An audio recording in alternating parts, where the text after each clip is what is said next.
What advice would I give myself? Well, here's the thing. It's an interesting question because I think 20-year-old me would not have listened to any advice because 20-year-old me thought he had it all figured out. But if I could somehow penetrate that thick skull, I would say to him, don't think you have to have it all planned out. So mellow out a little bit. Don't worry at all about what other people think. They're not thinking about you. And the most important thing that you can do is just try to make a contribution. Can you give us a sense of your career? Like, how did you end up where you are now? Was it a straight line or something else? I don't know what the opposite of a straight line is. Is a straight line a circle? Is a straight line like a jumble? No, there are no straight lines. At a certain point, I felt like I needed a long-term plan, but then what I also found is that any long-term plan immediately hits the ugly truth of reality and then becomes a joke. And so for me, I think very carefully about what's next. What's next? E.L. Doctorow, the great novelist, had this lovely metaphor for writing, but I think it's true in some levels for careers and for life, which is that you're driving on a dark night and you have your headlights on and you can only see, a few meters ahead of you. And that's sometimes aggravating. But the thing is, you can make the whole journey that way. You can make the whole journey that way. And a lot of times you can't see the full journey. The technique that I use for younger people who, like your viewers, who say, okay, it's like, how did you get to be doing, I want to come up with my plan. I want to come up with this carefully constructed way of moving from point A to point B to point C to arrive at a particular destination. And what I say to them is, okay, guys, hold on. Here's what I want you to do. I want you to find somebody in their 40s or 50s who is doing something that is cool, that you like, that you admire, that makes a contribution. And then ask that person this question: how did you get to be doing what you're doing? And I guarantee you that 99 times out of 100, the most interesting, impactful people will answer that question like this. It's a long story, because it is the opposite of a line, whatever that is.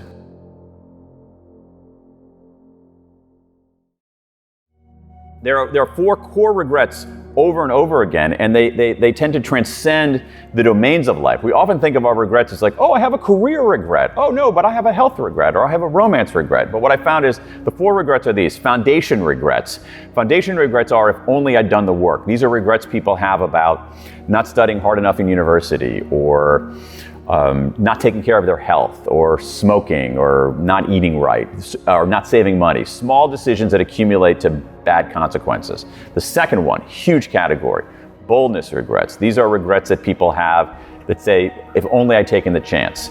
They didn't start a business. They didn't ask that crush out for a date. They didn't travel. They had an opportunity at one point in their life to do something beyond play it safe. They chose not to do that, and now they regret it. Third category are moral regrets. If only I'd done the right thing. These are people who, at a certain point in their life, could do the right thing or the wrong thing. They do the wrong thing, and it still bugs them, which is in some way, its own way, heartening. It shows that I think people want to be good.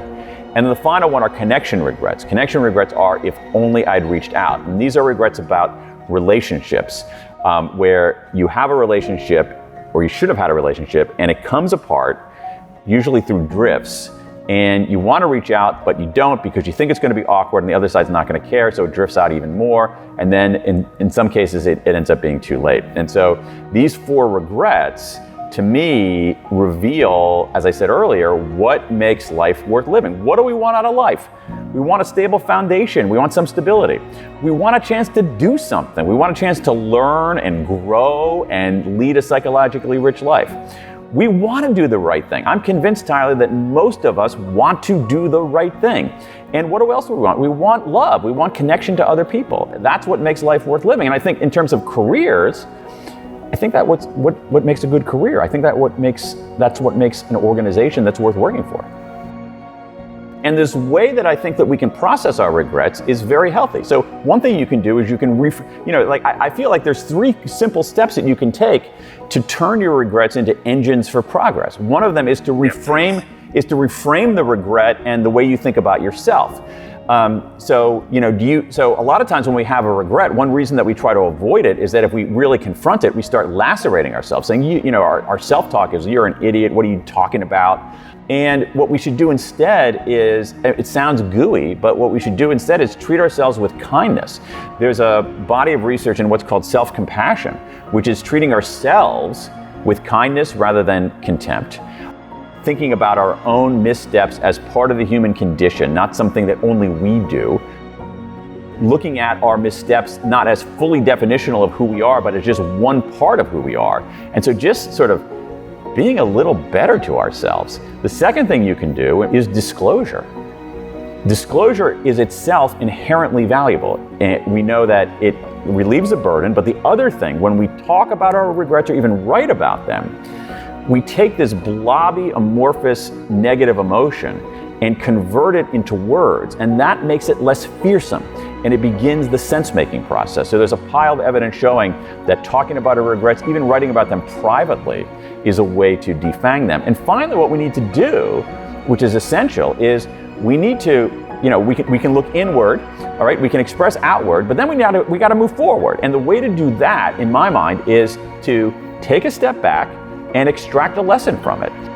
What would you tell your best friend to do? If you were looking back on this decision 10 years from now, what would you want to have done? If someone else were in your position, what would she do? And I think this process of looking inward and treating ourselves with some kindness, expressing outward and disclosing the regret as a way to make sense of it, and then moving forward by taking a step back and extracting a lesson is relatively simple to do and allows us to take these regrets and not be scared of them and not let them debilitate us, but to enlist them as forces for moving forward. When we're making a decision, we think that that's the most important decision there is. And so for me, I think a tool is to make decisions for fundamental reasons rather than instrumental reasons, which goes to what you were talking about before about careers as a line. That if we make decisions, if I decide I'm going to major in this because it's going to lead to that, which is going to lead to that, which is going to lead to that, I think that's a bad idea because you have no idea where it's going to lead. If you major in something because you like it, because it's interesting, because you find it compelling, major in that because you're going to learn a lot, you're going to do really well, and you have no idea where it's going to lead. And so, the reason that I like making decisions for fundamental reasons rather than instrumental reasons is not because I have this noble view of the world. It's that instrumental reasons don't work because the world is so complicated. So you're better off just making decisions for fundamental reasons, doing things you care about that are meaningful and that contribute, and being alert to opportunity along the way, recognizing that, as you said earlier, that the path is not a path, it's the opposite of a line. It's a messy, three-dimensional squiggle. Sometimes we have the sequence wrong. We think, okay, I'm going to figure out what I'm going to do and then do it. But what I found in my own life, and I think the lives of others, is that sequence is off. That actually the way to figure out what you want to do is to do stuff. So the doing actually leads to the figuring out rather than the other way around.